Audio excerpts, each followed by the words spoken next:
भंडारा जिल्ह्यातील धारगाव जिल्हा परिषद क्षेत्रातील घरगुती वापरणारी विद्युत पुरवठा 24 तास ऐवजी कमी वेळ द्या, मात्र शेतीच्या सिंचनासाठी विद्युत पुरवठा जास्त वेळ करा। शेतकऱ्यांनी शेती करण्याकरिता 24 तास विद्युत पुरवठा करण्याची मागणी वारंवार प्रशासनाकडे करून देखील मागणीकडे सतत दुर्लक्ष केल्यामुळे त्रस्त झालेल्या शेतकऱ्यांनी महावितरण कार्यालय भंडाऱ्याला घेराव घालण्यास पोहोचले, मात्र यावेळी एक्झिक्युटिव्ह इंजिनियर गैरहजर असल्यामुळे कोणत्याही प्रकारची चर्चा होऊ शकली नाही। त्रस्त असलेल्या शेतकऱ्यांनी आता दिनांक जानेवारी 26 रोजी सामूहिक आत्महत्या करण्याचा निर्धार व्यक्त केला आहे। यावेळी शेकडोचे संख्येत शेतकरी उपस्थित होते। महाराष्ट्र लाईव्ह न्यूज पत्रकार सरोजिनी भुयर, भंडारा। माझे नाव ज्योती देवनंदेश्वर, राहणार खुडसावली, सरपंच आहे। 24 तास लाईट पाहिजे ना, पाण्याची सुविधा करून देत नसाल तर लाईट नाही कापायची। 24 तास लाईट असेल तर ठेवा, पाण्याची सुविधा करून द्या। भगवान मारुती गणवीर राजेगाव MIDC।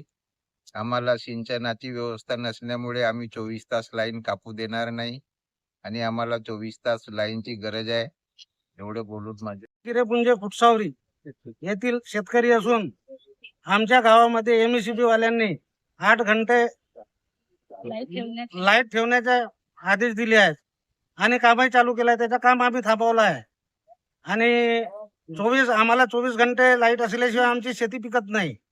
म्हणून MECB ना असं मी सांगतो ना, आपल्या क्षेत्रातले आमदार आहेत नरेंद्र भोंडेकर आणि परिणयजी फुके यांना निवेदन देऊ नये, ते वारंवार निवेदन देऊ नये, ते आमच्या निवेदनाकडे लक्ष देत नाही आहेत। म्हणून आम्ही सर्व शेतकरी मित्रांना म्हणजे शेतकरी बंधूंनी आत्महत्या करण्याचा विचार केला आहे।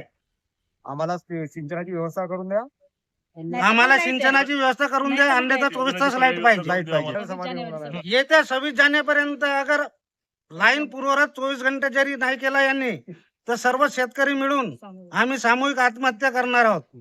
पत्र गेलं झोन ऑफिस कडनं हेड ऑफिसला पण गेलेलं आहे आमच्या पत्र, पण हा धोरणात्मक निर्णय आहे। म्हणजे 24 तास सप्लाय द्यायचा की नाही द्यायचा हा जो निर्णय आहे तो मंत्रालय लेवलचा आहे, आमच्या हेड ऑफिस लेवलचा आहे। त्याच्यामुळे त्याच्यात आम्ही कोणीच काही करू शकणार नाहीये आमच्या लेवलला। याच्यावर फक्त आम्ही आमचं जे पत्र आहे त्याची वाटल्यास तुम्हाला जर कॉपी पाहिजे असेल तर मी एक झेरॉक्स कॉपी तुम्हाला देऊ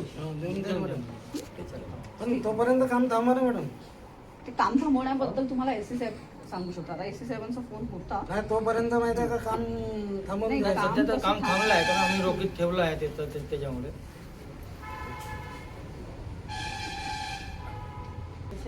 जे मागे नाही का लेटर आलेलं होतं आपल्याला, ते भेटायला आले होते। हां, ते मोर्चा घेऊनच आलेले आहेत आता। तर त्यांचं त्यांना तुमची भेटीची वेळ हवी होती, तर सोमवारची किती वाजताची देऊ? हां, 11-12 वाजताची। ठीक आहे। समस्या तुमच्या पण आहे ना आमच्या है ना, की आम्हाला इच्छा आहे म्हणून नाही करत। आता आपल्या समस्या आहे तर मग याचं तुम्हाला प्रपोजल बनवतो। हे तुम्ही माझ्याकडे आले, रोजही आले, एक क्षेत्र पूर्ण एक वेळ काढून पूर्ण म्हणजे वेळात वेळ काढून इथे आणि रोजही आले।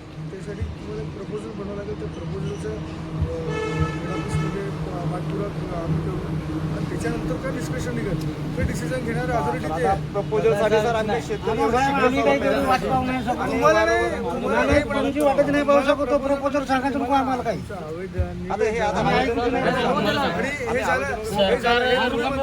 मला सांगा। आता याच्या म्हणण्यानुसार नाही, याच्या म्हणण्यानुसार सांगतो मी, याच्या म्हणण्याचं असं आहे का शेतीला फक्त विद्युत नाही भेटत म्हणून जसं आता सरकार आहे कोणत्या गोष्टी नियोजन आपलं सरकार विधिमंडळात म्हणा अधिवेशनात म्हणा, मग त्यांना विद्युत उत्पन्न